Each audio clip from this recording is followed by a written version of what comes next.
The 822nd edition of the MMA Gambling Podcast on the Sports Gambling Podcast Network is brought to you by Edge Boost, the bank account built for bettors. Sign up today at edgeboost.bet with promo code SGPN and get a $25 matching deposit bonus.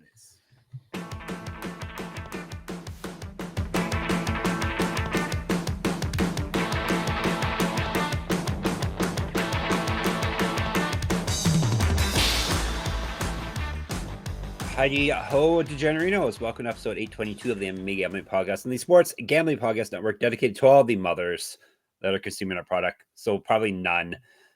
So more precisely, this goes out to all you degenerates who are ignoring the mothers in your lives to consume this podcast today. So thank you everyone who is watching and or listening to these words. I am Lil Campster, of course, Jeff Fox, and we're playing with fire today. We're covering Aries FC. Why are we playing with fire? Let my co-host let you know. Daniel Gumby, tell the people why we're risking our necks here, Gumby.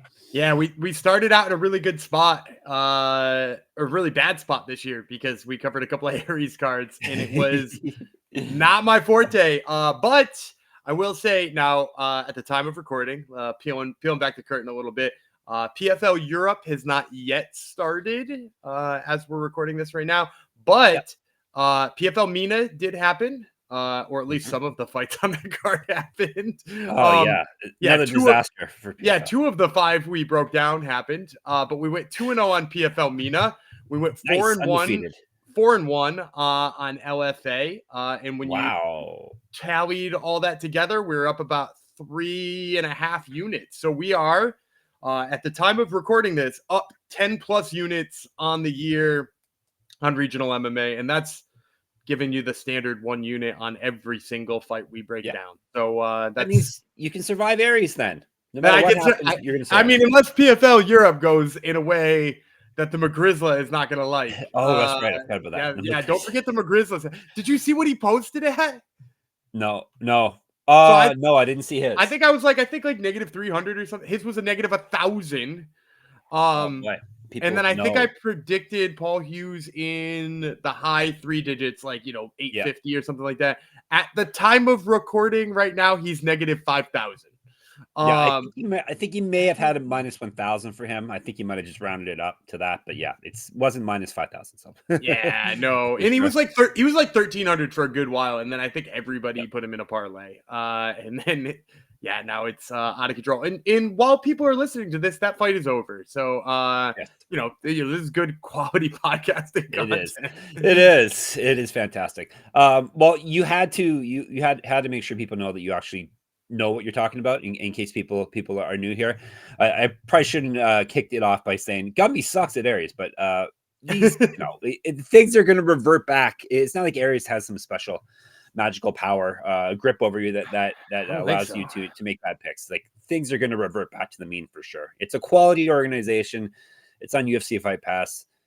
There's no reason not to cover it, and you're going to do just fine this week, Gumby. I can tell. I got you guys this week. I got you. I can feel it.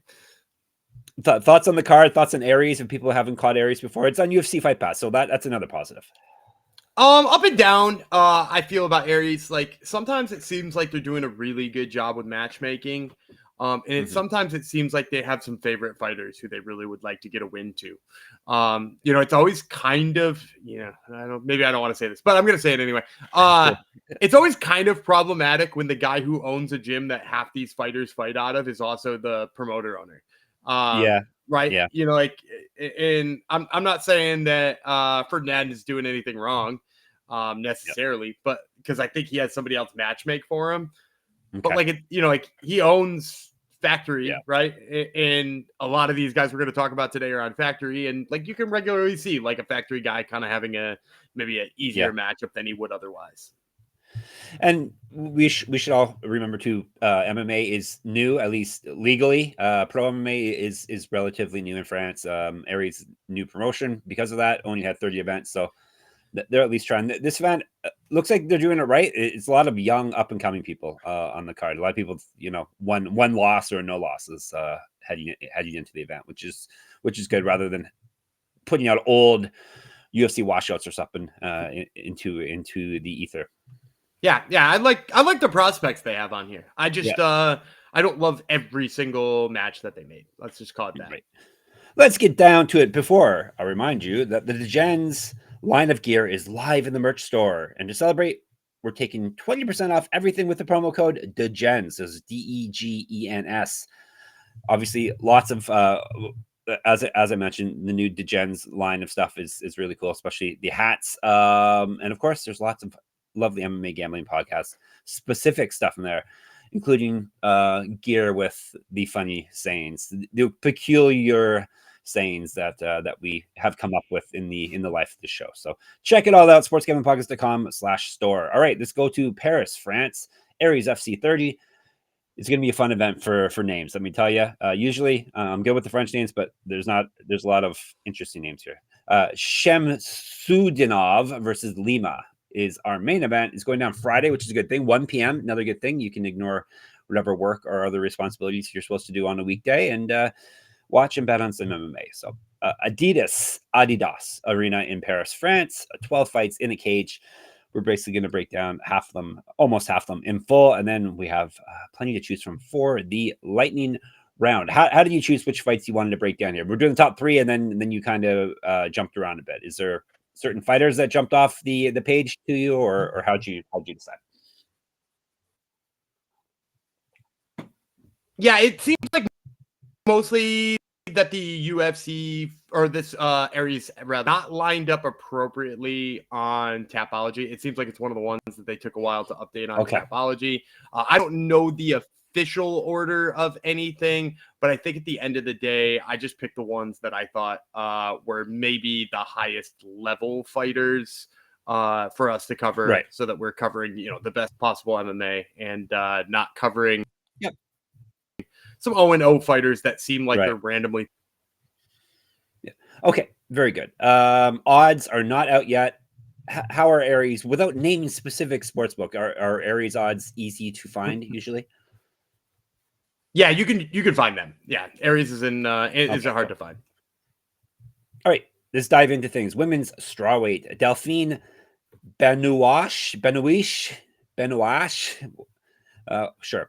Mileide Simplicio. So obviously she's Brazilian with a cool last name like Simplicio. It's probably not really her last name because Brazilians like to use nicknames. Maybe it's her real last name. It's cool regardless. Let's dive into the fight with telling you about Simplicio first. 5-2 with 2 submissions. She's been knocked out once. This is her debut in Aries. She's won 5 of 6, including her last fight via submission. She's a regional champ. Used to fight up at 125 and 135. 5 years younger than Benouaich. It's an interesting name. 2 inches of height over it. So it's Benouaich. How do you think that's pronounced, Gumby? Benouaich. That's much more French than me than I said it. So that's perfect. Much more French. She's 5-1 with 3 knockouts. Never been finished in a fight. This is her debut. So she has finishes. That means she lost her last bout. She is a regional champion. I think Benouaich is going to be, I'm going to say like -200 here as a favorite. She seems like she's got the tougher strength of schedule. I know she's coming off that loss, but that was to Niza Kanatanhede. Remember, we've covered her in LFA. You might remember Kanatanhede. I think so. I think I remember trying to butcher that name. Yes. I mean, I'm sure we covered her because she was in the main event of an LFA. It wasn't a title shot, but it was like to get her close to one. And so like Benouaich's losses to her, and it was a competitive fight too. Like the hands held up in that fight for Benouaich. I think she had a little bit of trouble dealing with the physicality of Kanatanhede. She's not even on this fight card. Why am I pissed about this? But Benouaich's hands are good. I think maybe if I have a complaint about her, it's that her head kind of stays on the center too much. But like, she stayed off of her back in that fight. She got her hands going. It was a closer decision. So I think she held up. And also she's it's worth noting, she's an IMMAF veteran. She was in the World Finals one year. She lost to Juliana Paeta, who we've seen now doing really well in Invicta. So like, again, it's on the amateur scene, but it was at the very highest level of the amateur scene you could possibly get. So we've seen good things out of her. And with Simplicio, basically my thought is she gets hit a lot in her fights. with Benouaich, it's that like her head kind of stays on the center. With Simplicio, it's that like she doesn't really retreat when she starts getting hit. It's almost like her legs freeze up when she gets hit. And I think some of that is because she wants the takedown and she wants to be up close because her jiu-jitsu is really slick. I like how she looks on the ground when she's got control or when she's trying to set things up. The problem is just like I don't think her wrestling is good enough to get Benouaich down. I think we saw with that Conatanete fight, like Benouich's takedown defense is high enough that Simplicio is going to have to box her. And I like Benouaich on the feet. So I'm going to guess -200, and I'm going to take Delphine Benouaich. All right. Excellent. More fun names to come, like this one. Ayoub. There's too many vowels in this last name. Khaoua. Khaoua. Khaoua. He is Moroccan. He is what weight class is he? He is 145 pounds. He's fighting Andrei Oniscenco from Italy, I believe, correct? Italy, yes, he's Italian. Yep. All right, let's break it down. 145. I know the weight class for sure. 145. Oniscenco is Moldovan Action is his nickname. I don't know. Gumby, any clue? No, I have got no. Maybe he's half Moldovan. Maybe. Andrei is kind of a Moldovan first name, right? Yeah. At the very least, he is. I know for sure he's 2-1 with 2 knockouts. Never been finished in a fight. He still has his rounds regardless. 0-1 Aries. He lost his last bout. 1-0 as a shooter boxer. He's fighting Khaoua. 4-1, 2 knockouts, 1 submission. He's 1-1 Aries. He did lose his last bout. He used to fight at 155, an inch of height, 3 years younger than Oniscenco. Now Gumby's going to try to say the names. So I think Khaoua is going to be a massive favorite. We're going to say like -375, -400, and Oniscenco. It's just basically the reason with Oniscenco is like he's got a really bad record, and I'm not trying to disparage an entire country here, but like historically, foreign promotions that bring in what did you say his record was? 2-1, 2-1 Italian guys. Yep. They're doing it for a reason, right? And this is what I was talking about at the beginning with the bad matchmaking on Aries is like sometimes their matchmaking's on point. Like the co-main event, like I will, heavily hype the matchmaking in the co-main event.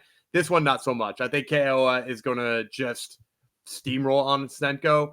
I think the big reason for me here is that like if you watch Khaoua's striking, it's a little bit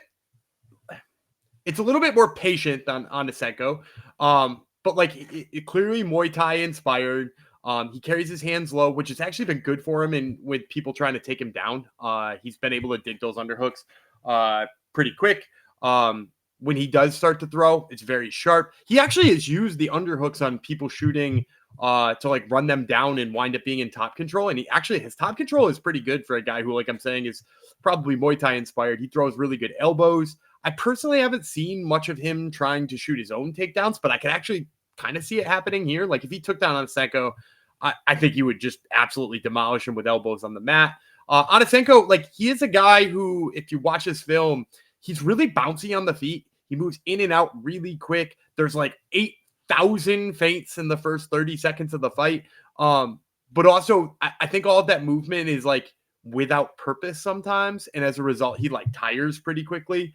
Like I was watching one of his more recent fights in that very end of the first round. It looked like he was cooked. And I was like, how is he cooked? He's like a high energy featherweight. But the thing is that it's like that energy is just like sort of wasted movement in doing all the things he's doing. And like Khaoua is the type of guy who's going to exploit that, right? Like I said before, he's patient. So he's not going to bite on all these feints. He's going to let that guy draw himself out a whole bunch of times. And then once he's kind of started to slow down and started to, limit the number of feints, he's just going to piece him up. And like I said, he could even take him down and piece him up there. But Khaoua is my pick. And I would guess, pretty large favorite, somebody you're going to want to throw in a parlay. All right. He's going to piece him up regardless. Somewhere he's going to piece him up. Gumby promises. Could be the ground, could be the feet, could be both, right? That's right. Give me a number, Gumby. You say high, but give me I said -375 to -400. Sorry. Yeah. Right. You did say that. I remember now. I just woke up. Give me a break. All right. Before we dive into more stellar picks from Gumby, after I open the ads, here they are. Oh yeah, this is a very fun one. Circa Ultimate Fantasy Football Giveaway. Circa Resort and Casino in Las Vegas is giving away the Ultimate Fantasy Football Experience for a 12-person league to draft in Vegas and be treated like VIPs for their stay. The winner will receive, check this out, check out the package you can win. A 2-night stay at Circa Resort and Casino for their entire 12-person league, 6 double king rooms. Hold their draft at a cabana at Stadium Swim with a $5,000 food and beverage credit. Limo transportation to and from the airport. A welcome party at Legacy Club for the league, a reservation at the world's largest sportsbook with $500 beverage credit for the league, a 2-hour open bar package for the league at Overhang, a bar. Contest duration is from May 5th, so it's on right now until June the 30th, so get in there. How do you get in there? Go to sportsgamblingpodcast.com/circa. That's sportsgamblingpodcast.com/CIRCA. And we're brought to you by Edge Boost. What is Edge Boost, you ask? Edge Boost is the first ever bank account built for bettors, ensuring all gambling transactions are approved. No usage fees, no minimums, earn cashback rewards, and 100% approval for all betting deposits. So sign up today at edgeboost.bet with our promo code SGPN. Deposit $25 and Edge Boost will match the deposit. That's edgeboost.bet, promo code SGPN. And finally, last but not least, it is time for Gumby's bonus underdog pick'em play for the episode. Underdog just launched their new game ladders. Went up to 500 times watching your favorite player climb the ladder. All right, you got to play for us, Gumby. Yeah, you're watching the Braves and the Pirates on Sunday. First of all, we are. Yeah, with our moms. Pirates. Yeah, my mom would watch that game. Pirates strike out a fair amount, and Chris Sale's on the bump. He's coming off of a 10 strikeout game, so we're gonna play the higher than on Chris Sale's strikeouts. All right, take that. And take our code MMASGPN to claim your special pick and first-time deposit offer up to $1,000 in bonus credits.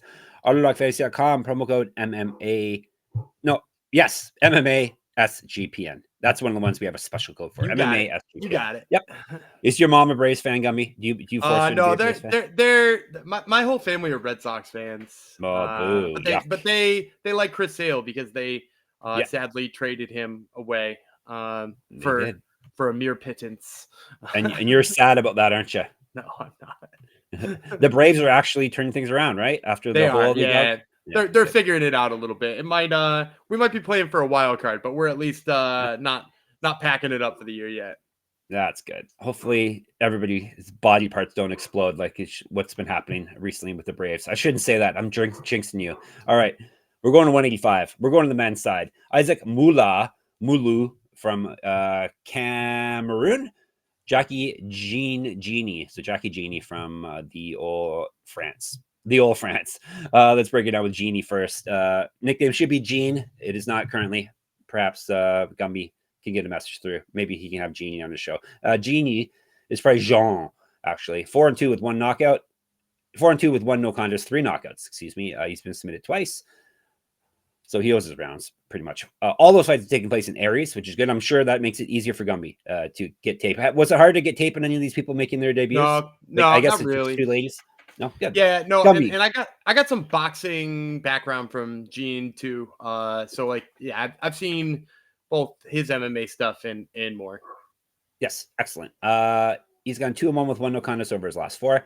Submission loss in his last bout. Used to fight at 205, 2 inches height over Muluh, and he was a boxer. Apparently, I didn't have that. He used to do pro boxing, kickboxer, Thai boxer. Yeah, nice, all that good stuff. All right, Muluh, Supremo is a nickname. We'll just call him Supremo. That's a very good nickname. Supremo Simplicio would have been a good combination. 6-0, 5 knockouts, 1 submission. This is his debut. He owes his rounds, obviously. Excuse me for that. Used to fight at 205. Any problems finding stuff on Muluh? No, I've seen his stuff. Look at this guy. So, this one, it's interesting for me. I think Muluh is going to come in as kind of a pretty big favorite. I'm going to say like negative 225 maybe, and then like plus 200 on the return for Jeanne. And I'm going to take Jeanne here. This is going to be my first underdog of the day. For me, here's the reason. Muluh is a guy who has been really overwhelmed by people who fight with good length.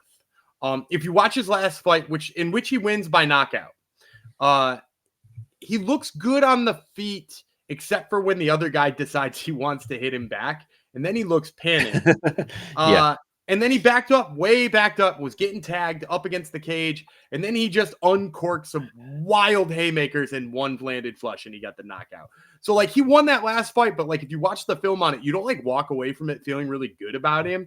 And then Jeanne, his if I'll be frank, his like takedown defense kind of sucks. Which is why his record is where it is. Like if you watch the losses, you know, one's a rear naked choke, I believe, and I think the other one's a submission loss as well. And the bottom line is just like he doesn't defend takedowns. Luckily here, he's got a guy who wants to throw haymakers with him back and forth. And in addition to that, the thing that makes Jeanne good and the reason why he's not completely just like out of his element in any high level fight is he's got incredible Muay Thai. He works really well in the clinch. If he can get the collar tie, elbows start coming, knees to the body, real dangerous stuff. And I could kind of just see Muluh like trying to wig out and like throw a whole bunch of haymakers from that position and getting caught with something nasty. Because like while Muluh might have the better power, Jeanne is going to be, especially if he closes the distance, way more dangerous with the stuff he's throwing and way more precise with the stuff he's throwing. So especially if you can find him here as an underdog, Jacky Jeanne would be my play here. I think there's a good chance he hurts him in the clinch. You're much more French than I am today. Jacky Jeanne, he said. Perfect. Jacky Jeanne. 15% of Tapology people are in on Jeanne, so hopefully that. So it might even be higher than plus 200. Yeah. Like that's. I really should do research on this and see if. Sometimes if they're wildly off though. Sometimes it's just a record thing. Yep, it's true. I guess I could start doing it as of this event because we don't have odds for it yet. All right, we're to our co-main event already. Jordan Zébo, Zebo, or Z if you're American, EBO. He's from France. Wissame Akhmouch. He is from not France. He's a Moroccan as well. 3 5-minute rounds. Let's break it down at 170. Akhmouch, 7-1 with 5 submissions. He's been submitted once, 3-1 in Aries. He's won 2 straight. Submission win in his last bout. You fed at 185, an inch of height over Zébo. Zébo is Le Fauve, Fauve. Do you know what that translates to, Gumby? You know what le means, right? The favorite. No, the beast. Oh, okay. The favorite beast. No, the beast. 7-1, 1 knockout, 1 submission. He owes us some finishes here. He's never been finished. I believe he's never been finished. I didn't mark it down. I think someone named Zébo would never get finished in a fight. He actually does look like a beast, Gumby. He's quite buff, this gentleman. Oh, he's been knocked out once, so his muscle is probably tired about, more than likely. 6-0 in Aries. He's won 3 straight. 0-1 in the PFL. 8 years younger than Akhmouch.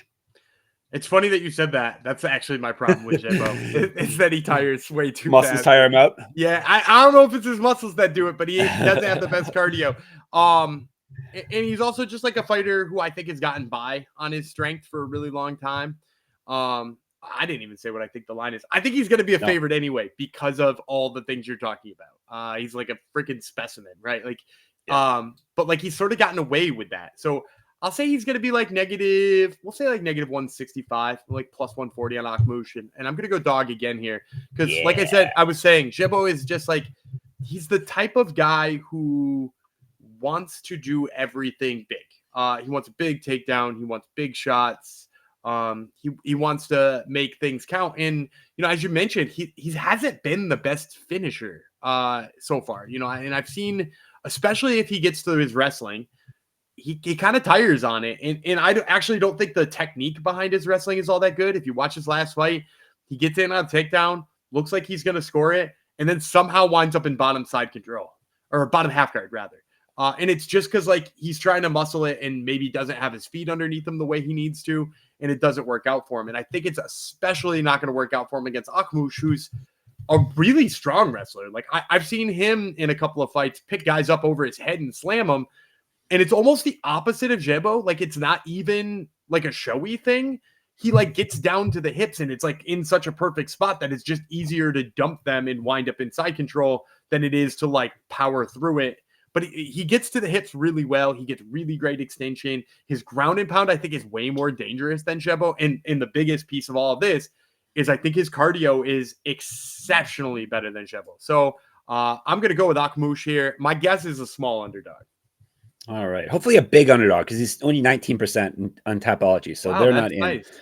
Or they don't know about him. They just saw the picture of Jordan Zébo. I know. Like, look at that guy's. Look at his biceps. Okay.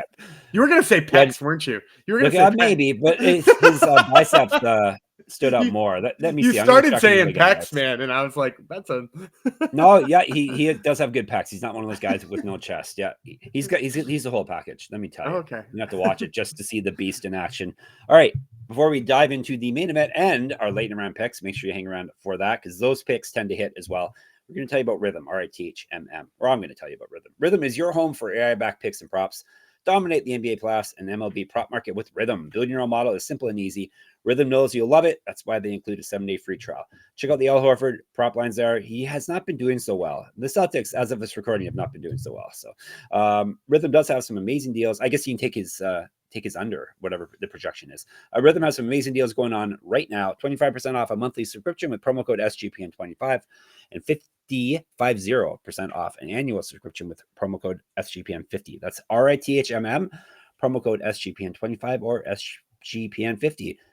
You can start with a 7-day free trial by going to sportsgamblingpodcast.com/rhythm. Once again, RITHMM. And we're brought to you by mybookie.ag. MyBookie is your place to bet on every sport, including the NBA playoffs, plus props for every game for the true degens, the MyBookie money bag.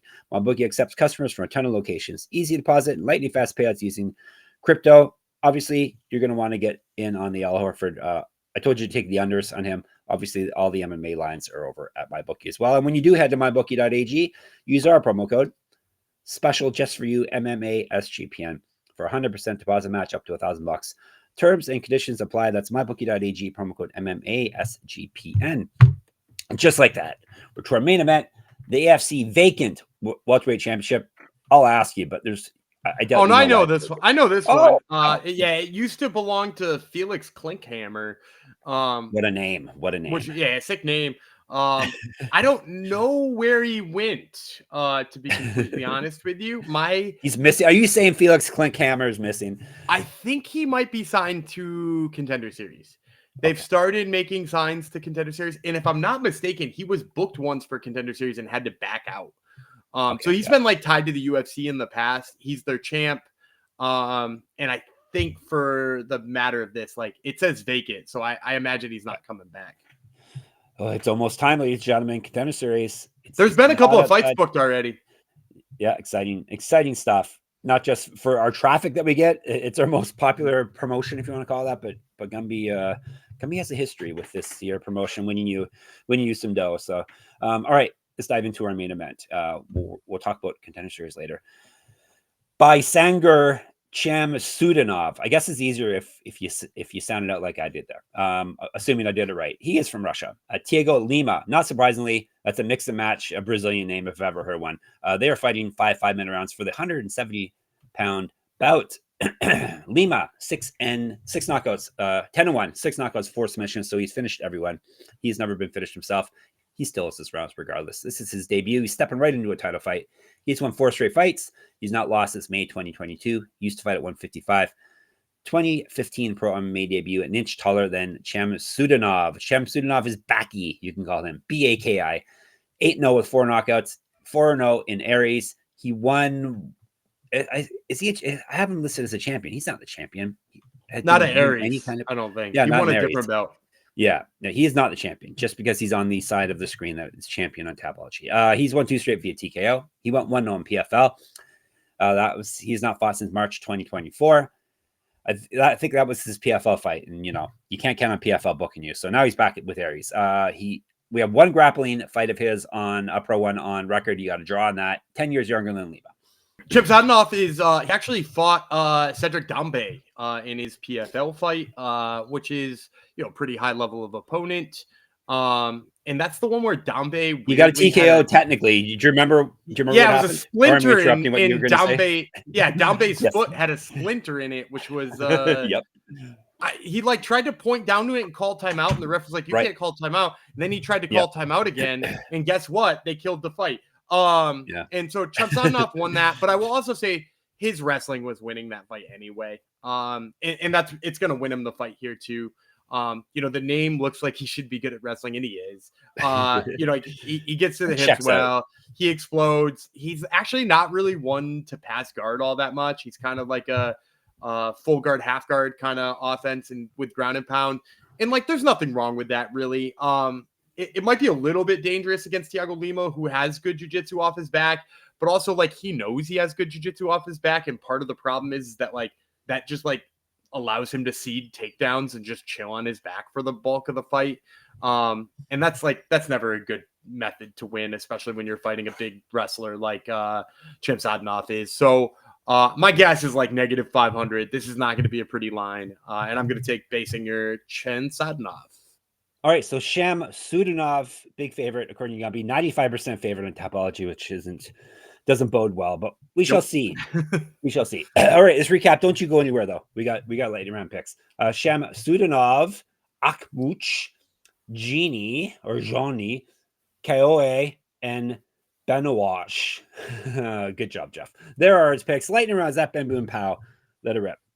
All right, so the first one I'm going to take in the lightning round is Moustapha Diakate. He's a Senegalese kickboxer who also, I guess he's training out of Belgium now, but big KO power. He actually knocked out another prospect who I really liked before, whose name is Sokaju, but it's not the Sokaju, but it's a different Sokaju. So like this Diakate guy knocked him out, and since then I've kind of had my eye on him. Big light heavyweight Senegalese fighter. And then I like Wabi Braham. And Wahi Braham is only 1-0, but has shown some like pretty good submission skills. It's actually pretty well rounded for a fighter who's 1-0. You don't see a fighter that well rounded at 1-0. Long amateur career. So I like, once again, that's Moustapha Diakate and Wabi Braham. The names in this episode are stellar. I told you leading off, and Gumby found an even better name in the lightning round. So, all right, you are all set, ladies and gentlemen, for Aries. We shall be in the Discord discussing all things MMA. Look for the channel Fights at sportsgamblingpodcast.com/Discord. What else can you do? You can check us out, of course, on YouTube. If you've not already, make sure you subscribe, MMA Gambling Podcast there, and hit us up in the comments like our buddy MMA Upside does. Of course, on the old Twitter machine, SGPN MMA, he's at Gummy Vreeland. I'm at Jeff Fox Writer there. Same as on Instagram for me.